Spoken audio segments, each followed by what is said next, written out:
Depois do AVC, alguém já falou que você deve apertar a bolinha com a mão mais acometida, ou que você definitivamente não pode fazer isso.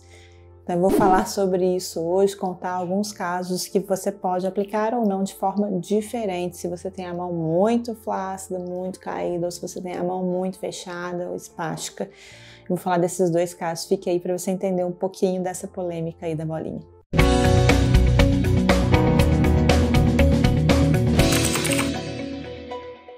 Hoje eu vim falar de um tema muito polêmico, que eu acho que muita gente já se perguntou, ou pelo menos já foi orientada a fazer ou a não fazer. Usar ou não a bolinha, né? Apertar ou não bolinha com a mão acometida após o AVC. Deve fazer ou não deve fazer? Existe uma resposta definitiva, uma resposta certa para isso? A primeira coisa que eu devo te falar é que nem todos os casos você deve ou não deve fazer. Em alguns casos, provavelmente isso pode te ajudar. Em outros casos, provavelmente não é uma técnica que vai te auxiliar de alguma forma. O que a gente precisa saber é que, sendo cada AVC um AVC, tem pessoas, por exemplo, que têm a mão muito flácida e que só o fato de você apertar a bolinha com a outra mão, imagina esse lado mais acometido e está muito flácida.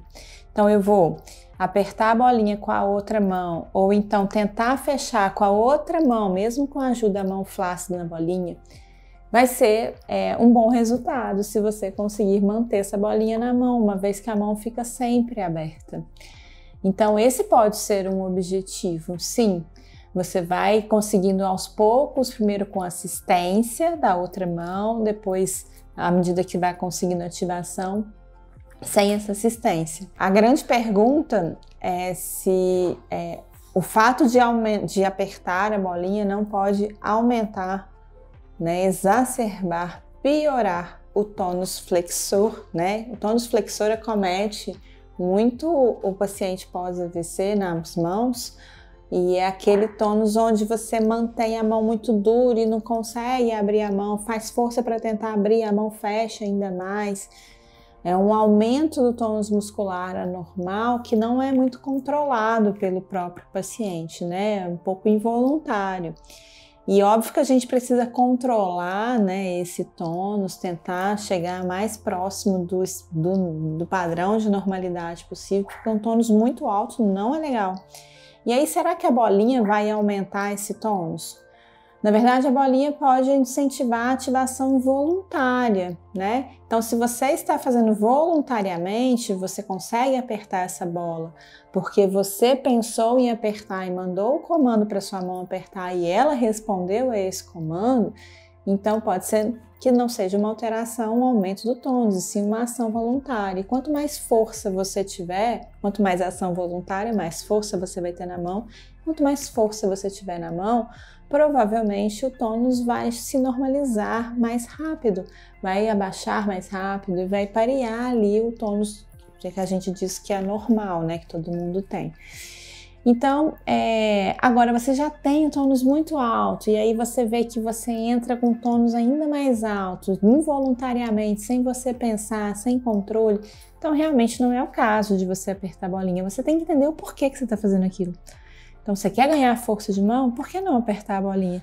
Se esse é seu objetivo, né? Se você quer trabalhar alguma coisa, por exemplo, você sempre amassou massa de pão, por exemplo, que é uma coisa que você gostava de fazer antes do AVC, que você precisa ter força na mão para fazer isso. Se é um objetivo seu depois do AVC, você pode treinar isso, mas se você não tem nenhum objetivo para realmente ter essa função dessa pega, porque a pega da mão é assim, ó. Ela é diferente para pegar, por exemplo, alguma coisa um pouco menor. Olha a minha pega disso daqui, como é que é. É completamente diferente a força que eu preciso fazer. Olha a pega de uma lata, como é que é, ó. É completamente diferente da força que eu preciso fazer. Então, você tem que entender, essa pega de uma bolinha, ela é importante para exercer, para fazer alguma função que você faz no seu dia a dia? Alguma função que você quer resgatar, que você quer treinar, que você deseja fazer de novo? Então, se for, e se você tem ação voluntária e quer treinar a força, ok, sem problema nenhum. Agora, se não for o caso, não tem por que você treinar, você tem que priorizar os seus objetivos, o que você quer recuperar, o que você quer fazer, a forma que você quer fazer. Tem várias formas de preensão, diversas formas, não é só uma, né? Tem essa preensão de bolinha, tem essas outras que eu mostrei, tem a preensão, por exemplo, de pegar alguma coisa muito fina, a preensão para você colocar um brinco, a preensão para você prender o cabelo, a preensão para você pegar uma chave e rodar numa fechadura. Então, são formas diferentes de realizar força de preensão com os dedos, e não é só a bolinha. Então, você tem que entender isso, qual que é o seu objetivo? O que você quer? Qual a preensão que é interessante para você e que você quer conseguir, quer treinar, né? Pegar uma maçaneta, pegar uma geladeira para abrir a porta da geladeira, né? A porta de um armário, por exemplo. Então, tudo isso você precisa tentar identificar e não achar que existe uma regra comum para todo mundo, né? Ou todo mundo sai apertando bolinha, ou todo mundo não pode apertar a bolinha. Precisa ter raciocínio clínico, precisa entender o que é o seu problema para tratar e trabalhar em cima do que você necessita, do que você almeja.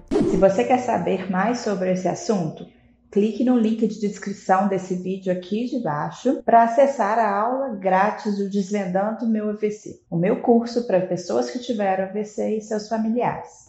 Bom, espero ter te ajudado. Se eu te ajudei, compartilhe esse vídeo com outras pessoas, porque pode ajudar também outras pessoas, assim como você. E me fale aí, já apertou muita bolinha? Para você foi eficaz ou não? Ou alguém já te falou que não era para apertar de jeito nenhum? Coloque aí nos comentários para eu saber, porque esse tema é polêmico. No mais, eu tô sempre aqui, falando de AVC para você. Até a próxima!